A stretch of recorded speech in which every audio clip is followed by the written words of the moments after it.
everybody. Welcome to the Echo Leadership Podcast. My name is Andy Wood. I am so thrilled that you are joining us today for this conversation between Brad Lomenick and myself. Brad is a fantastic leader. Actually, Brad was at the beginning of a movement called Catalyst. He eventually became the CEO or the president of that. It was a movement that reached literally tens of thousands of young leaders, and it impacted my life in the early 2000s as I was processing decisions and what kind of church I wanted to start, what I wanted to do with my life. Brad was pivotal in my journey of leadership. And over time, he's become a mentor. So we've had hundreds of hours of conversations about leadership. So you're going to feel a familiarity between the two of us. And I know it's going to help you get better as a leader. So tune your heart, get ready for a fantastic conversation between Brad Lomenick and myself. I'm here today with Brad Lomenick, the author of H3 Leadership and the leader of the Catalyst movement. And Brad, I'm so grateful that you'd be willing to take the time to invest in us today. Listen, any chance to hang out with you and just see you and talk to you, I'm going to get better. So this is more valuable for me than it is for you.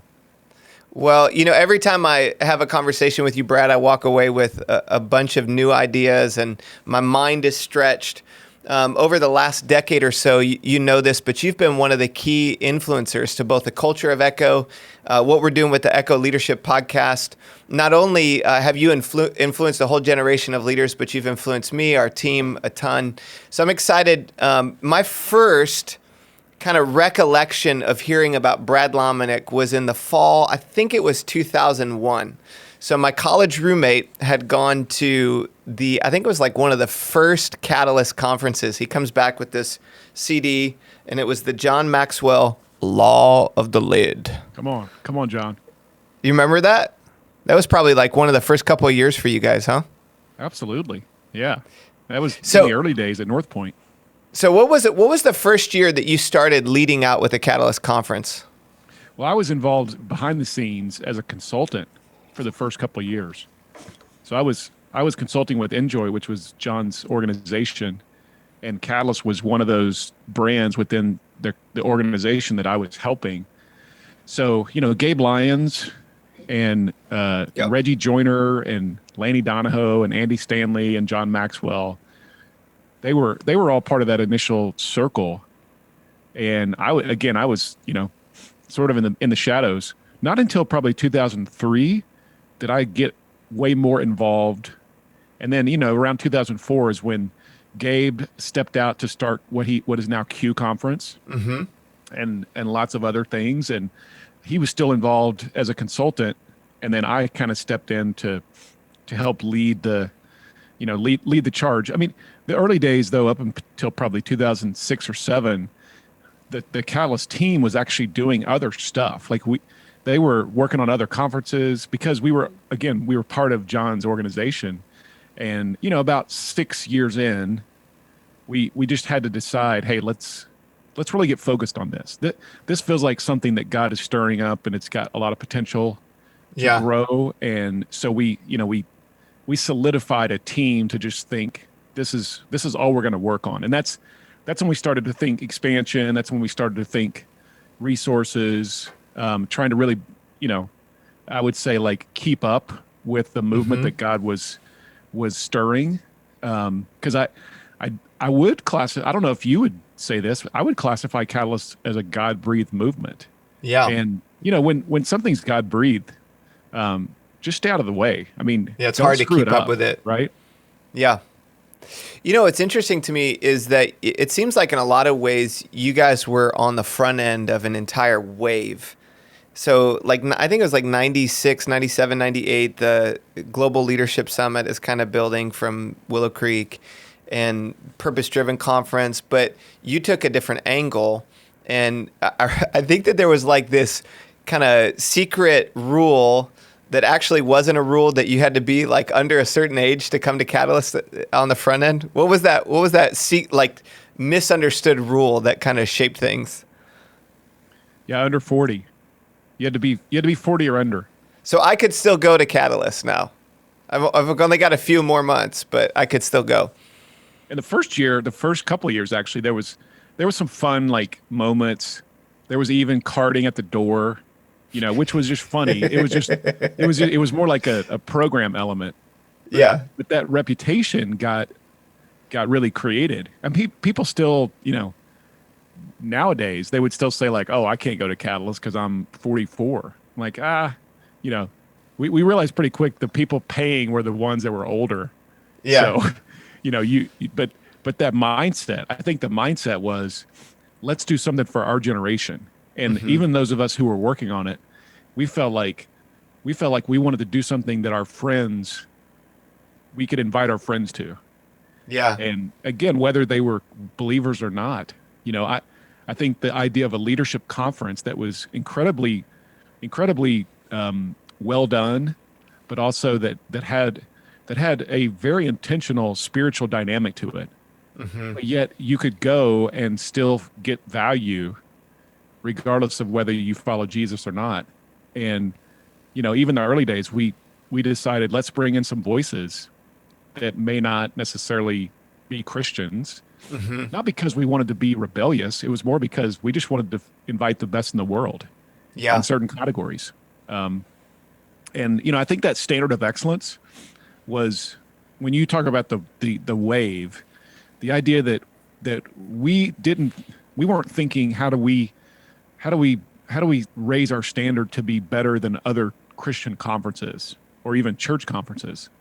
We were thinking, how do we raise our standard to be as good or better than TED Conference or the World Business Forum or the Grammys or the MTV Music Awards?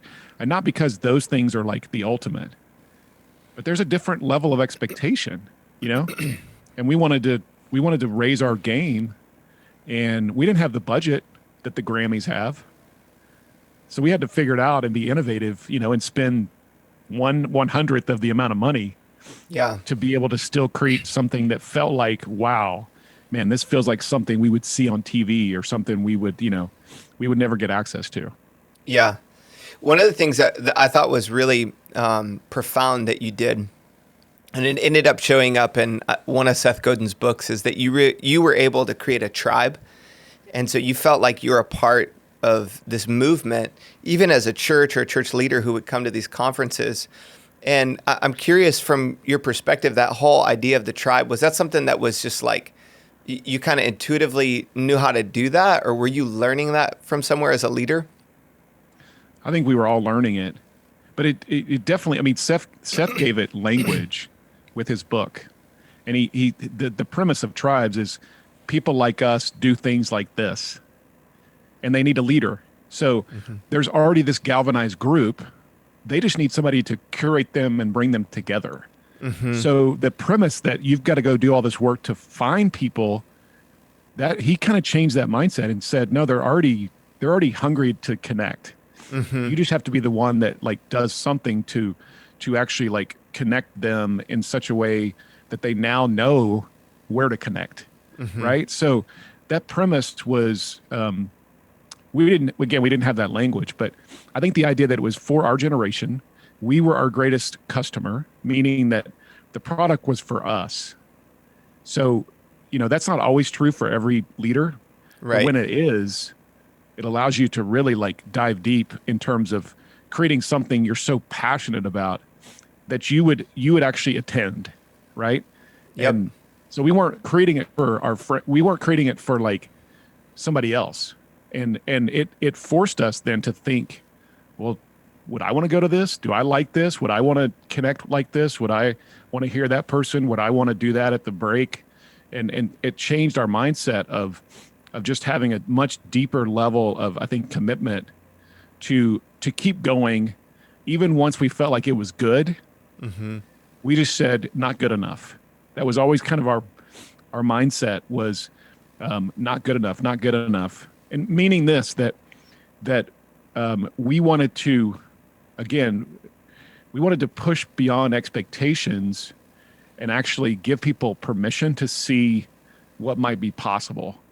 And I think that combination of pushing the boundaries, of doing something for your generation, of being your greatest customer, and also the premise that that you are equally as much the one who will be able to determine if it's working or not. That was pretty special, and Yeah. then you factor in all the spiritual elements, the God element, the God breathed movement, that this had something so like tangible from a spiritual perspective, connecting Christian leaders that Yeah. really had really not come along in a while, like especially for the next generation. Like if you were 28 or you were 32 or you were 36 or you were 24, there wasn't a lot in 2000 that was available for you in that season to actually be part of. Right. And Yeah. now, like, here's the great thing, Andy. Like, I celebrate this, and even if this means that something like Catalyst goes away, that we raised the level and we raised the expectation in the industry or in the category, that then a lot of other movements started, or conferences or events or gatherings or whatever you want to call them, they started popping up because we gave permission to a lot of people to go, well, Catalyst can do that, so why can't I? And I think that's amazing. So sometimes you work yourself out of a job if you're Yeah. actually creating something that is stirring up a tribe. Yeah. One of the things that I think is very evident in the way that you lead too is you're kind of pushing. You love to promote other people and connect other people, and it's kind of fascinating to me to think about, how many leaders came out of this movement, how many people now are big names that maybe their first time ever speaking at a conference was on the stage at Catalyst. And if we're real honest with ourselves, I think there's also kind of this like celebrity culture that has been created. And I'm curious to know from your perspective, like how do you process that now, like where we are with kind of the evolution of church culture, church leaders, and kind of the rock star mentality versus like the guys that we know, like a Steve Stroop or Michael Fletcher, that they lead churches of 15,000 people or 10,000 people and nobody knows their name. Talk a little bit about that and like how you think about that and see that dynamic of conferences and movements. Yeah. First thing is that I always appreciated that Catalyst became the place that you could find a voice you didn't know about. So that brand, or that extension of our brand, that I'm going to go hear somebody that I don't even know their name yet, but I will want to know their name. I loved that because we really did feel like we were like, finding the next wave of voices. And we really were intentional about that. Whether it was a Scott Harrison before Charity Water was big, or Blake Mycoskie before Tom's got really popular, or Malcolm Gladwell before everybody knew who Malcolm Gladwell was, or, just go down the list. And then on the other side, I feel like part of my responsibility and our responsibility as a brand was to make the really well-known voices feel very approachable. So if you take an Andy Stanley, just as an example, a lot of people knew who Andy was even when we started Catalyst, but that was in many ways like his leadership outlet for the last 20 years plus, one of them. And, after a while, Andy was a big deal. But part of our mindset, even with somebody like Andy, was, well, let's make Andy seem really normal. And even the reason we did some videos we did, which were spoof videos and Trip and Tyler. You feel like a dad to me. Exactly. And whether it was Andy or whether it was Craig Rochelle or whether, fill in the blank, like we always wanted to create a feeling that we're on the same page. Like we're all like playing in the same sandbox, and nobody here is a big deal. Like we don't have to treat each other like you're a true rock star. And even when people would show up, this didn't happen a lot, but I felt like part of my responsibility was to make sure that our speakers and talent and entertainers, that they understood, listen, like there is a humble spirit at Catalyst. So if you're walking in thinking you're all that, let me be the first to tell you you're not. And just that, I think the permission that we gave for to remove that sense that the stage was the ultimate, right? And that the leader in the seat was now like second class. Yeah. And I, hopefully that came through. That was always very important to our team, and because it's also just a cultural thing. Like, Right. we don't want to feel like if you're going to try to create a community and connection and a tribe and make people feel like they're connected to something bigger than themselves. What they have to feel is they have to feel like they both have access to the, whoever they is, whoever's in Tribal charge. leaders. Yeah. Yeah. But they also have to feel like they're part of creating it.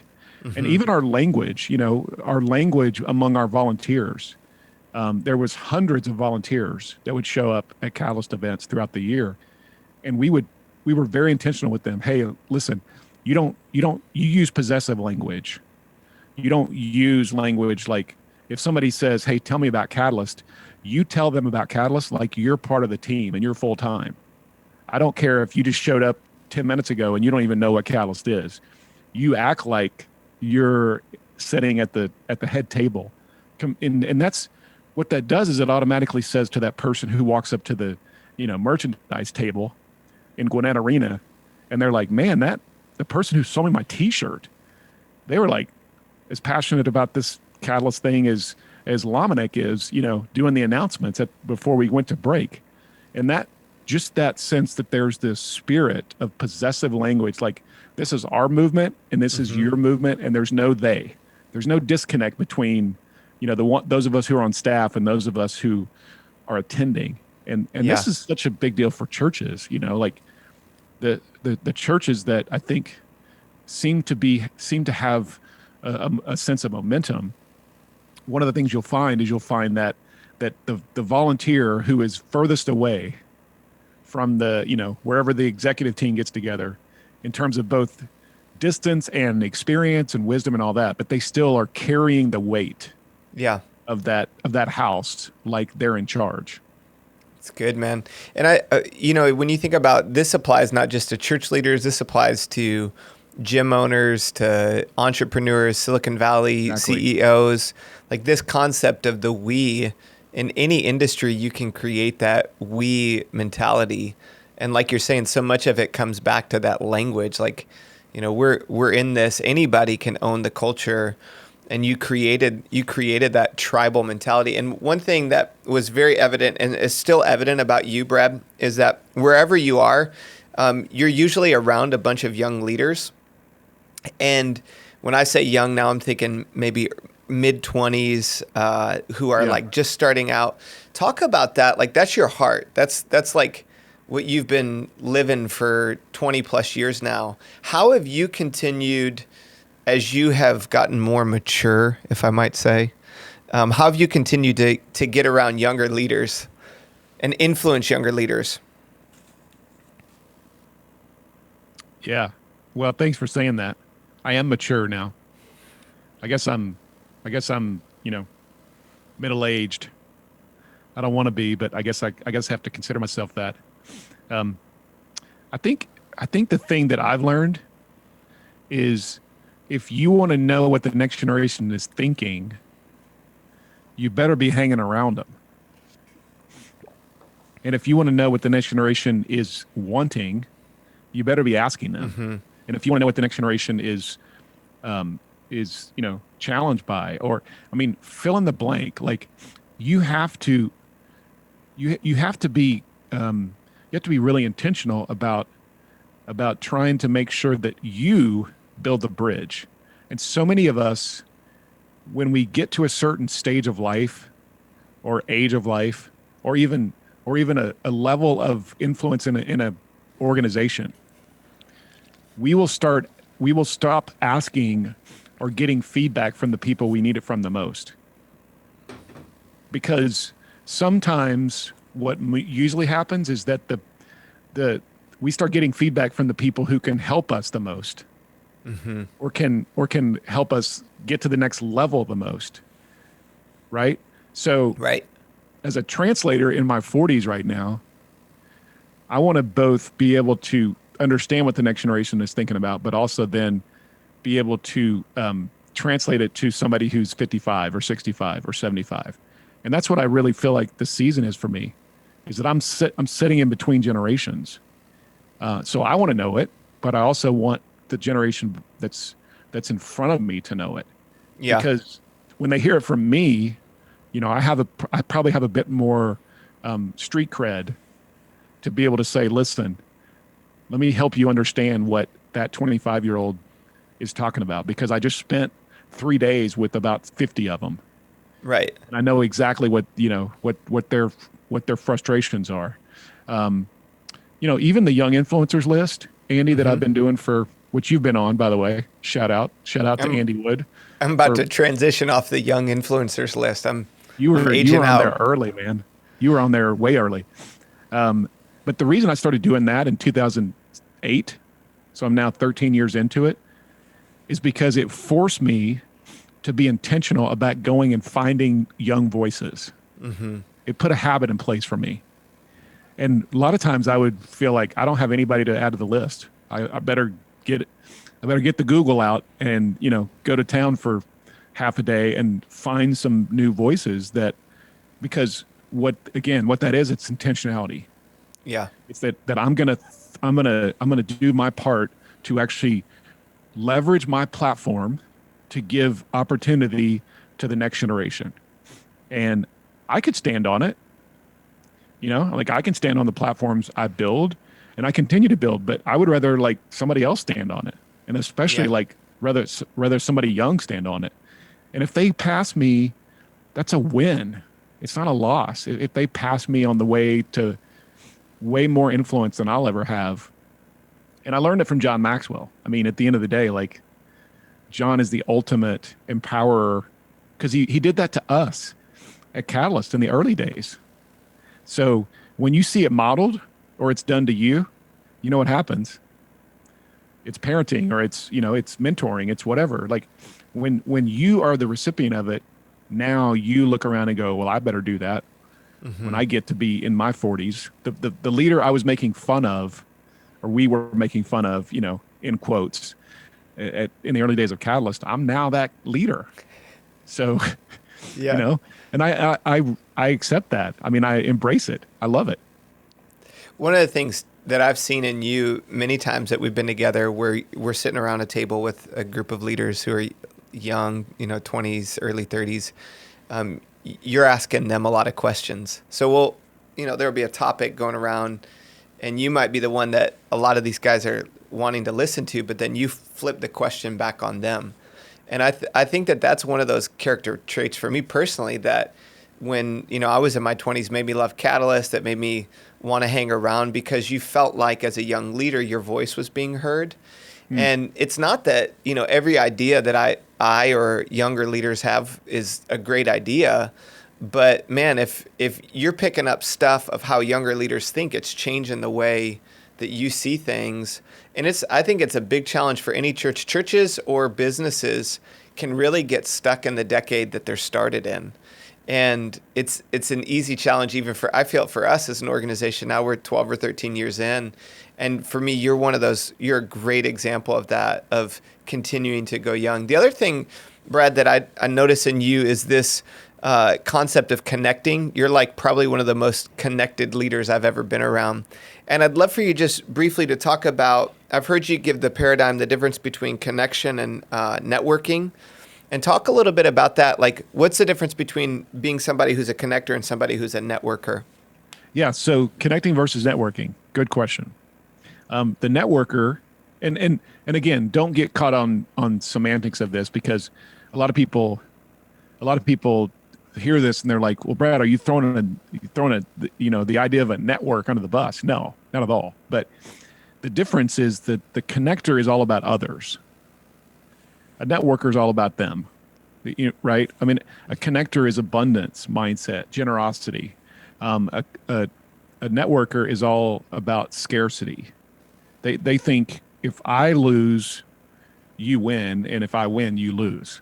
Yep. A networker is the person that comes into the green room and everybody's like, oh gosh, who let them in?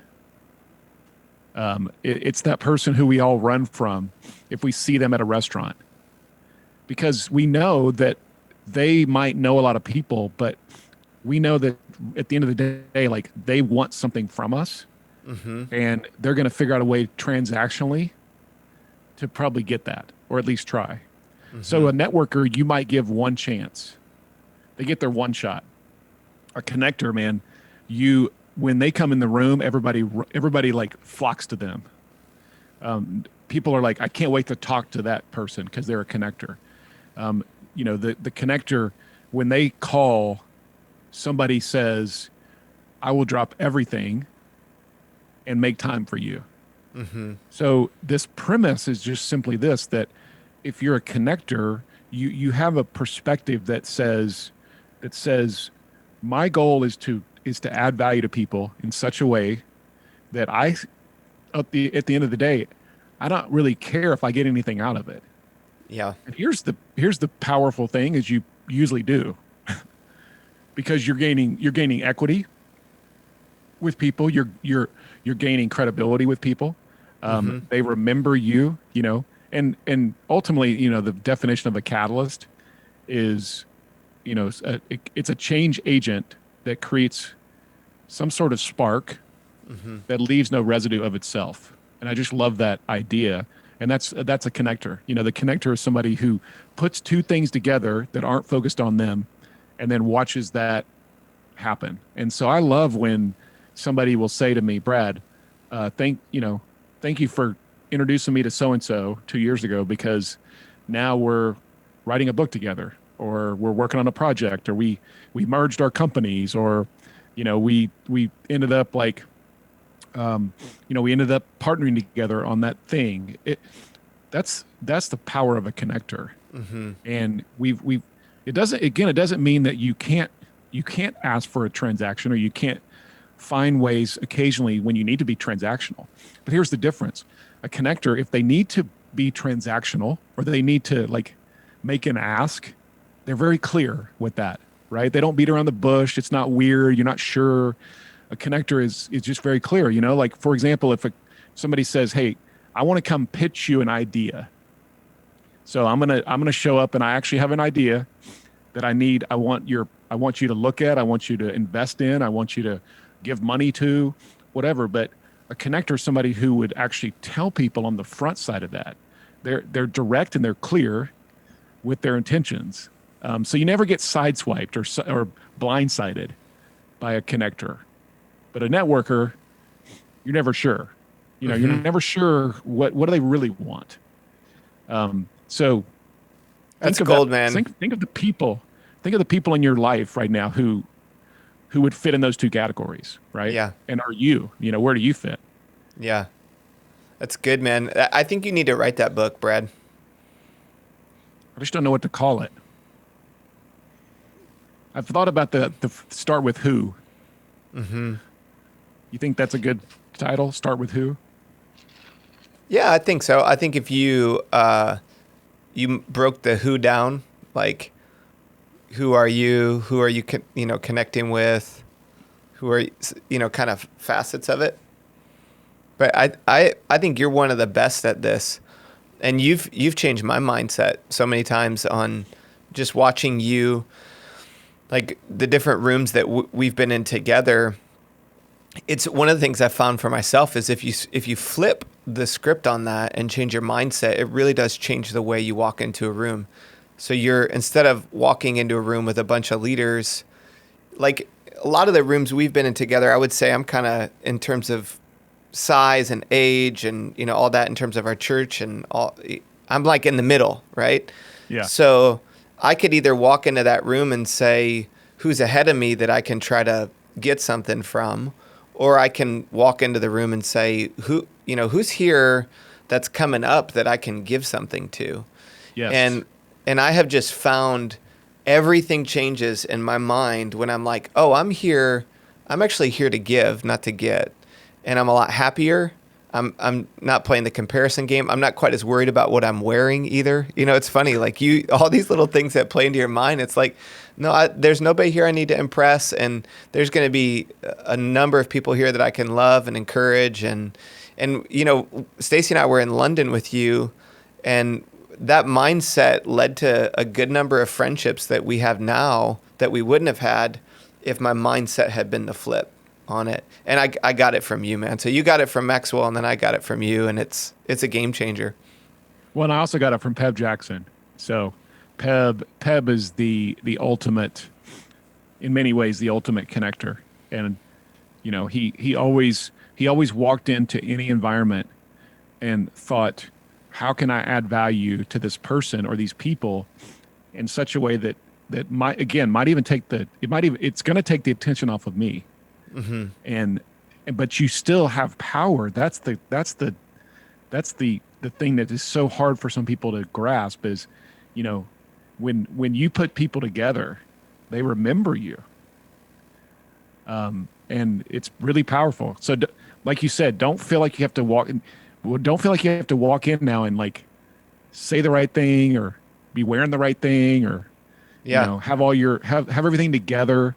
If you just walk in and think, how am I going to add value to people in here and connect two people together and asking questions, I'm telling you, like the curiosity factor in question asking it is the ultimate shortcut hack to this idea.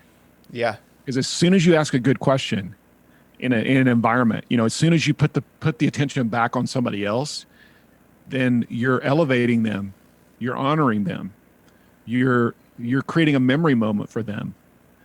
Especially if you have a little bit of influence or street cred, and you're actually modeling now, like, oh, I'm more interested in what you have to say, and that's a lost art. It is. It goes along with listening too, so those are all things that I'm always working on. I appreciate you saying that. I mean, I'm really intentional about it though. It is one of the things that I wake up thinking about constantly. And it plays into this we just got a couple of minutes left, but I want to finish with this last thing that you're doing now. I love how you've branded your new podcast. It's the H3 Leadership Podcast. And you're focused on this idea of not just connecting, but now curating. And I think one of your taglines you use in the podcast is curating the best of leadership. You're the Google, you're the search engine for leadership. Talk about, number one, the concept of curation. And then secondly, what are you looking for when you're deciding, okay, I'm a connector and I'm not just connecting people, but now I'm connecting people to content. What are you looking for with that content that you're trying to pass on? Well, in some ways, I'm actually going back to what I said about Catalyst, like I'm the customer of this. And I started really with the mindset of having a podcast that was more curation because there's plenty of long form interview podcast. There's not a lot of podcasts where I feel like somebody who is a filter like me and who's fairly aware is now like taking something and saying, here, let me pare it down for you and let me give you like a summary, in some ways, or a best, top 10 list or the things you need to be aware of. So I looked around and realized of all the podcasts I listen to, there's not a lot of people doing that. And I think that's the beauty of invention is go find a niche that nobody's in. Yeah. And fill that niche, especially related to the podcast.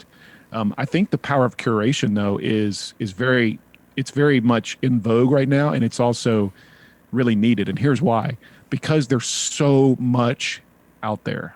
Mm-hmm. I mean, think of the thousands of podcasts and other resources and videos and websites that have free content. Where 20 years ago, when we started Catalyst, there was really nothing. Like if you wanted to listen to Andy Stanley or John Maxwell or Erwin McManus, like you kind of had to go to one of those events. Now I can get any of them anytime. And so now the power is in the person who says, I know there's lots of noise. Let me help you cut through it. Mm-hmm. So if you're cutting through the noise for people, you're winning, and you're winning for them and you're winning for yourself. And so that's why I'm doing it, but it's not just a podcast. It's now like, it's part of my thinking now. It's part of the way I view how I add value to people is let me do a lot of the research and then I'll give you my, my Blinkist summary. It's good, man. And it's all there at the H3 Leadership Podcast. Brad Lomenick, you can look it up. I highly encourage those of you who are listeners here on the Echo Leadership Podcast to check it out. Also, check out his H3 Leadership book. It's a fantastic book for young leaders in their 20s, early 30s, thinking about how do I continue to become the kind of leader that other people want to follow? How do I get better? Brad, your fingerprints are all over Echo, all over my life and our family. You've been used by God in so many different ways to encourage me, to help me get better. I love you. I'm grateful for you. And I'm really grateful to introduce you to our Echo Leadership Tribe that you're helping us shape as well. And always excited for future times that we get to chat and talk together. Thanks so much for being with us today on the Echo Leadership Podcast. I loved it, man. Hey, listen, like I said earlier, anytime I can hang out with you, it's a win. And I'm honored to be part of the Echo family. That's a badge and a hat or a sweatshirt or whatever merchandise I can put on that I'm honored to wear anytime. Thanks, man. It's been a great time being with you. I hope you enjoyed that conversation as much as I did. I want to encourage you, if you've never read Brad's book, H3 Leadership, to pick that up. It will take a lot of the concepts that we talked about today deeper in your life. Again, thank you so much for being a part of this tribe. I know that we have people who are joining us, and this season of leadership has been a really hard season for so many leaders. As continued to navigate COVID and the tension that we have in our nation here and all over the world. We believe that leadership makes a significant difference. Leaders are influencing companies, they're influencing generations, they're influencing families. There's so much that a leader can do. When a leader gets better, when a leader's passionate and fired up, it makes a difference on everything around them. And we want to continue to help you do that. So the best way for us to continue to help you is for us to stay connected. You can stay connected by subscribing, by liking, by sharing this content. Let's get the word out so we can help more leaders get better. And then if we can do anything to help you personally, we would love to do that. Just go to echo.church/leadership podcast. You'll find more resources there. Again, thank you so much for joining us for another episode of the Echo Leadership Podcast.